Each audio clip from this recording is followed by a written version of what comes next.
The lavender sun had barely crested the crystalline peaks of Nova Appalachia when a thunderous screech ripped through the early morning quiet. Locals rushed to the clearing, eyes wide as a legendary alien vessel sleek cobalt, worth more credits than most would ever see, wobbled out of the sky, trailing sparks like falling stars. Its engines coughed, stuttered, and died right above Murphy's battered Interstellar garage. As dust settled, the onlookers gasped. A Centauri ambassador had crashed here, in this forgotten outpost. That ship wasn't just a symbol of wealth, it was proof the galaxy's powerful had arrived, and they weren't happy. In the hush, a single mocking voice cut through the crowd. Is this the miracle human mechanic I was promised? Or just a child playing with tools? The dare was on, the stakes were everything, and the universe was watching. The commotion drew everyone, farmers, traders, kids skipping school to Murphy's auto bay. Astrid Murphy, grease on her cheek and knuckles raw, ducked out from under a delivery truck and blinked into the blinding dawn. She was 19, dressed in a faded blue jumpsuit, so old the name patch was barely legible. Her mother, Eleanor, appeared at the door, worried lines deepening at the sight of the alien delegation. Ambassador Veladrix strode from his crippled ship in a shimmer of gold and azure, flanked by aides. His 3 bioluminescent eyes roved over the crowd, each one gleaming with a different kind of contempt. This establishment was recommended as miraculous, he announced, his accent crisp and full of ancient money. And yet I find only humans, a child, no less. His entourage tittered, careful to laugh just enough. The locals bristled, but none spoke up. Eleanor forced a smile. We fix ships, Ambassador. No job too big or too small. Bellatrix arched a silver brow. You're confident. For a species that's only just climbed out of its gravity, well. He beckoned to Astrid with a curling finger. Well, prodigy, show me what you can do. I will pay any price you name if you repair my vessel. Fail. And you admit to all present that humans are mere imitators? A hush fell over the crowd. Astrid felt the pressure, her mother's business, their future, her father's memory pressing down like a star's gravity. The shop was weeks from foreclosure. This was a gamble with everything on the line. Astrid swallowed, then stepped forward. Deal, but you'll apologize for your arrogance when I'm done. Bellatrix snorted. You'll see. The cameras rolled. The live stream started. Astrid touched the alien Hulkul, singing with hidden power, and closed her eyes, searching for the song her father once taught her to hear. The bay filled with a tense silence as Astrid studied the crippled craft, her fingertips brushing intricate alien glyphs. She remembered her father's rough hands guiding hers, teaching her to listen for the heartbeat of a machine. Every engine sings, Tito. You just have to know the tune. Now, with the world watching, she summoned every lesson, every memory. Bellatrix's laughter grated across the room. You haven't even started diagnostics, he said. His assistant, a tall, metallic-skinned technician, sneered. That ship has defeated the best minds in the galaxy. Astrid ignored them, humming a nameless tune, her father's old melody, the one he sang when fixing lost causes. She grabbed her battered toolkit, each piece marked by years of hard work. Around her, the audience buzzed. She's an over. Her head? She's just a kid. What does she know? But as she opened the ship's engine bay, the crowd fell silent.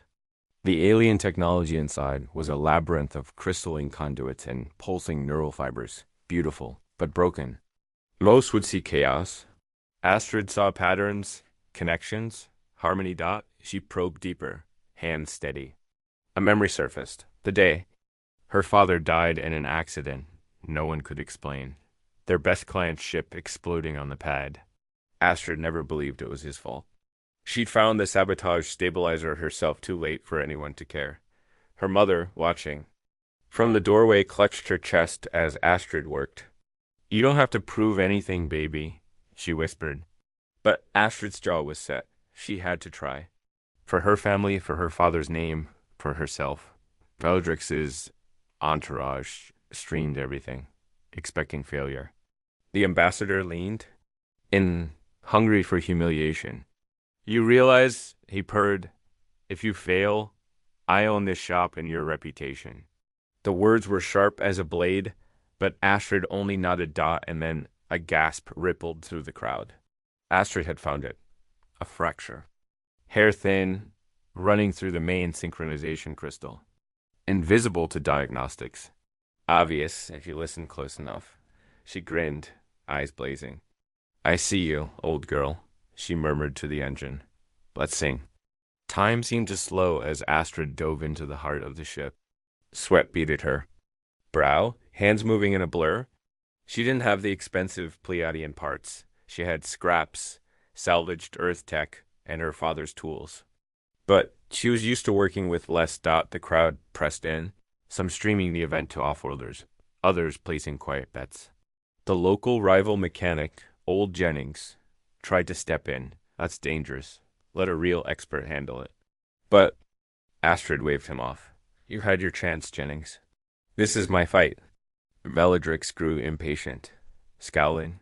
Enough theatrics, human. If you break anything, then you'll have 2 problems instead of 1. Astrid shot back, not missing a beat. Her hands danced over the engine, swapping the fractured alien. Crystal with a navigation chip from an ancient human shuttle, totally different tech. But she coaxed it to fit, soldered it into the alien housing, and recalibrated the neural net with her father's jury-rigged multimeter. Sparks flew. The bay filled with the smell of ozone and hope. The crowd murmured. Some were awed. A few doubted. But no one could look away. Astrid whispered encouragements to the ship, as if soothing a wounded animal. Come on, girl. You've got one more jump in you.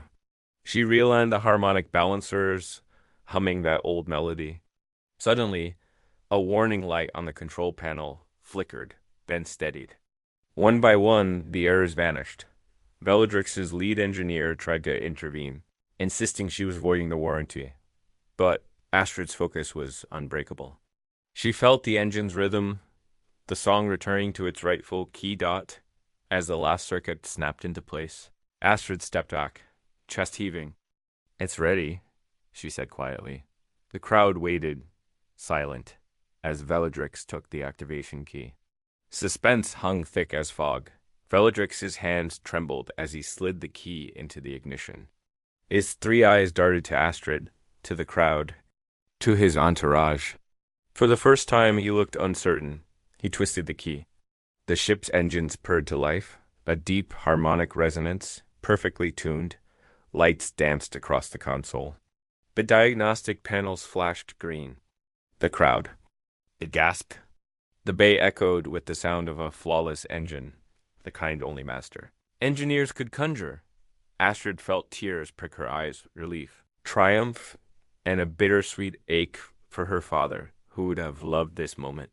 She met her mother's. Eleanor's pride was almost too much to bear, but it wasn't over. The live stream exploded, hundreds, then thousands, then millions tuned in. A human girl outsmarts Centauri tech. The Murphy touch. Comments in every language. Scrolled past, Veladrix stared at the readings, speechless. This is impossible, he whispered. No, Astrid replied. Just human. The ambassador's arrogance cracked. He turned to the crowd, bowing his head. I misjudged you, Astrid Murphy. I misjudged all of you. The crowd erupted cheers, laughter, even tears from the locals. Then, a new sound. Silver shuttle descending, silent as moonlight. Its design was unlike anything seen before, its insignia unknown. The door slid open. Out stepped a figure in white, a woman with violet skin and eyes that seemed to see right through Astrid. The crowd held its breath. Who was this new arrival? What did she want with Astrid? The mysterious woman stepped forward, flanked by silent aides, her presence radiating power. She studied Astrid with a faint smile. You did what our engineers could not. Impressive. Veladrix stepped aside, bowing.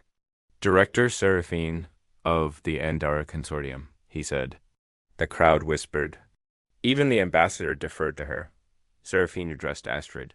We've been watching. You possess something rare: intuition, creativity, fearlessness. I offer you a place among the stars. The resources of my consortium are yours.